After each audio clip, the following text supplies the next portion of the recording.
ከተጀመረ 25ኛ ዓመቱ ላይ የደረሰው ታላቁ ሩጫ በኢትዮጵያ ዓመታዊ የ10 ኪሎ ሜትር ውድድሩን የፊታችን እሁድ ያካሂዳል። 55000 ተሳታፊዎች እንደሚኖሩት የሚጠበቀው ይህ ውድድር በ25ኛ ዓመቱ አዲስ ነገር እንደጨመረ አትሌት ኃይሌ ገብረስላሴ ተናግሯል።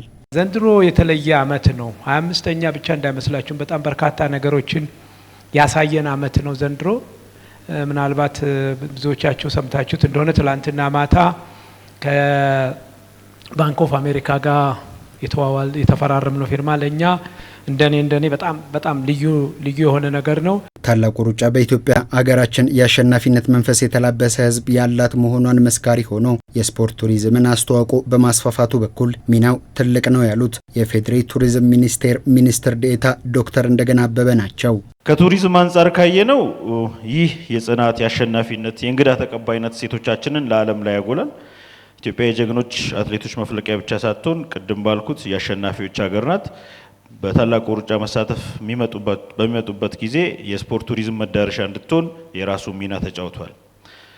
እንደ በቆጂ፣ ሐዋሳ፣ ጅማ፣ አርባ ምንጭ በቅርቡ ደግሞ ደብረ ብርሃንና ሐረርን በመጨመር የክላሲክ ኢትዮጵያን የወለደው ይህ ፕሮጀክት ስለሆነ ኢትዮጵያ በተታወቀበት የቱሪዝም ስፖርትን በማስፋት ውስጥ የራሱ ሚና ተጫውቷል። አገርን በማስተዋወቅ መሰረተ ልማትን በማስፋፋት የውጪ ኢንቨስትመንትን በመሳብ የራሱ ሚና ተጫውቷል። የሀገርን አንድነት ማጠናከር፣ ጤናማ ማህበረሰብን መፍጠርና ተተኪ ስፖርተኞችን ማፍራት ሌሎች የታላቁ ሩጫ በኢትዮጵያ አበርክቶች መሆናቸውን ዶክተር እንደገና ገልጸዋል። ሁሉንም ማህበረሰብ አካል ያካትታል። ይህ ለሀገራዊ እድገት እንዲሁም ደግሞ የአንድነት መንፈስን ፈጥሮ የወል ትርክትን ያሰፋል። ይህም ትልቅ ሚና አለው። ለተተኪ እንዲሁም ለረጅም አትሌቶችን የርቀት አትሌቶችን በማነቃቃት ለሀገራችን አትሌቲክስ የራሱን እድገት እየተጫወተ ነው፣ ወደፊትም ይጫወታል። በተጨማሪ በህዝባችን መሀል ጤናማ ኗኗርና አካላዊ ብቃትን ለማህበራዊ መሳትፎ ለማጎልበት ይሆናል።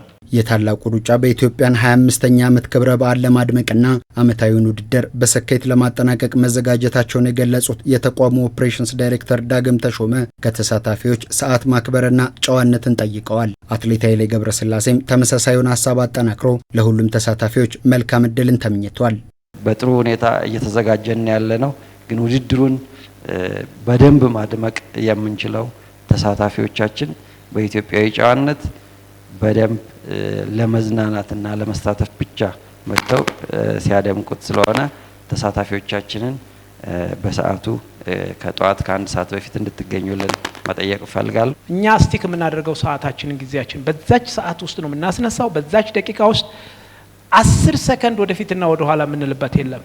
በቃ በዛ ስለሆነ የሚቀጥለው እሁድ ዕለት በዛ ነው የምናስነሳው።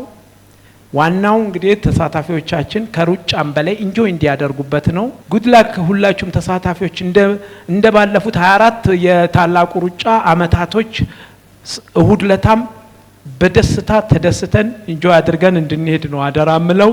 ደሞም ያው ምንም አይጠረጠርም፣ በቃ ካለርፉል ነው፣ ያምራል እና በቃ ጉድ ላክ ለሁላችሁ። በየዓመቱ ታላላቅ አትሌቶችን በክብር እንግድነት የሚጋብዘው ታላቁ ሩጫ በኢትዮጵያ ለ25ኛው ዓመታዊ ውድድር ፖል ቴርጋት፣ ሞሰስ ታኑዊ፣ ፔሬስ ጀፕቺርቺር፣ ካሊድ ካኑቺና ዳንኤል ኮመንን የክብር እንግዶቹ አድርጓል።